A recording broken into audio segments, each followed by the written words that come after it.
we have data, basically tax data, AGI data, adjusted gross income data, sort of at the state level. And so we can look and see sort of, how much adjusted gross income is sort of flowing into or out of a state on a net basis. And so the state losing, just in dollars, the most AGI over the last couple of years, this is data for 15 and 16, we don't yet have 17, is New York, followed by Illinois, followed by New Jersey, followed basically rounding out the Northeast, followed by Pennsylvania and Connecticut, and then you've got California and Massachusetts in there. Meanwhile, the biggest recipients of people, well, income moving to the state are Texas and Florida. And Florida sort of head and shoulders even above Texas. And then if you sort of convert that a little and you go to this next page, instead of dollars, because obviously the taxable base of states is very different. California is going to have a much different taxable base than Rhode Island, obviously. So instead, you look at it as a percentage. And this is really sort of the bedrock of a state's sort of lifeblood. If you think about it from like a public policy standpoint or funding, call it pension obligations or what have you, what percentage of the state's adjusted gross income or taxable base is sort of coming or going?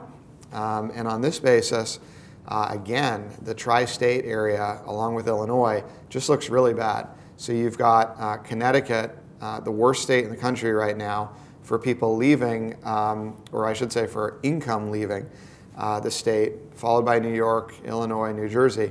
And the thing I would point out, and maybe people don't always sort of remember this, is that this is 15 and 16 data. So this is all pre-tax reform, right? And I think it's pretty clear that a lot of these northeastern states, relative to other pockets of the country, didn't fare very well under tax reform, right? So the property tax deductibility changes, the mortgage interest deductibility changes, really sort of the whole sort of structure of the tax reform code really disincentivized a lot of these sort of northeastern states, blue states, high income states to the relative advantage of other parts of the country. So this is all data trends that precede or predate these tax reform changes, which in my view are going to only accelerate that. So I think the data we see out of Connecticut or New York or New Jersey over these next 2 to 3 years could be really disconcerting. And it's going to be a problem, right, because the normal sort of policy response, so this is going to put a lot of pressure on state budgets, and a lot of state budgets are already under pressure. And the policy response usually is not to cut spending, but typically to raise taxes. And so, that's essentially going to hasten the outflow, I think. So given the context of tax reform, are there states that you see in particular that are going to make out well? And then the obvious states, those high salt tax states, et cetera, that are positioned poorly right now, are they trying to reposition themselves to better acclimate to this post-tax reform era? Yeah, I think there's just a massive day of reckoning coming down the pike here. And nobody seems to care. Well, people care, but nobody seems to know what to do about it. And look, it's no big mystery which states they are, right? We know which states they are.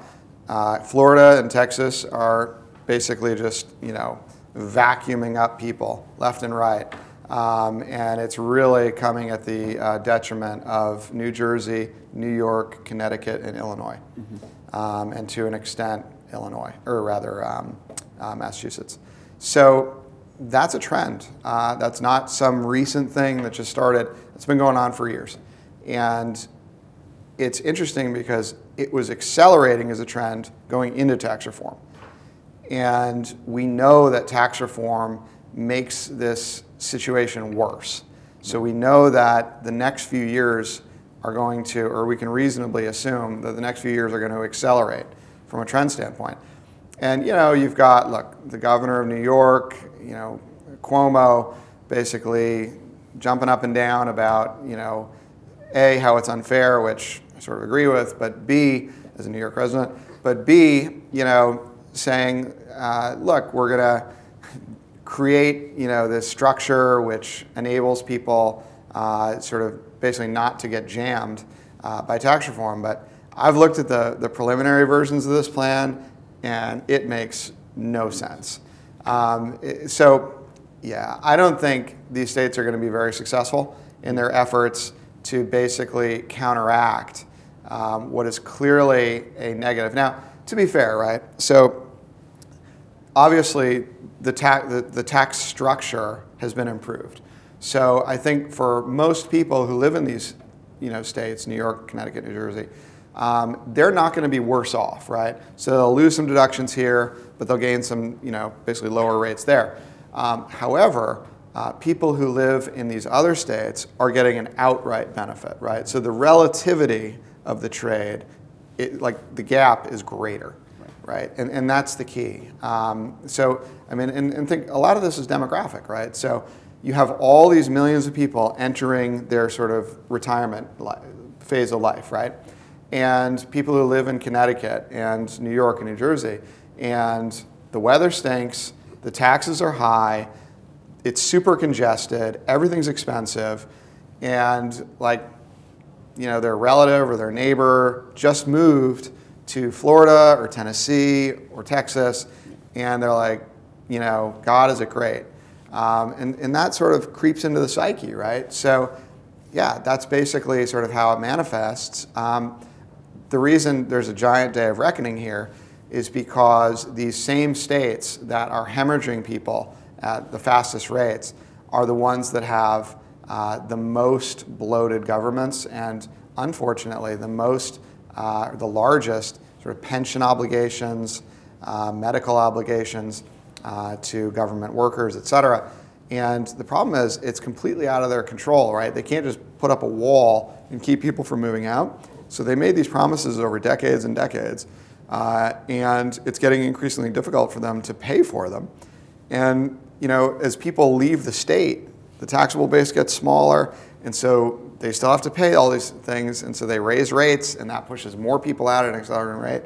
And you I won't say rapidly, but you find yourself basically sort of riding down the train to Detroit. Yeah. And yeah, so there's a huge convergence with reality coming.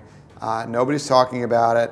And I think the problem is that the basic sort of framework and structure of politics makes it almost impossible to sort of have a proactive, prudent conversation about, well, look, we're here, and the problem is here, and every day we don't do something, we get closer to it, because, look, people work on 4 or 6 or 2-year terms, and people don't get reelected who basically deliver bad medicine, right, or tough medicine. So anyway, yeah, that's the situation.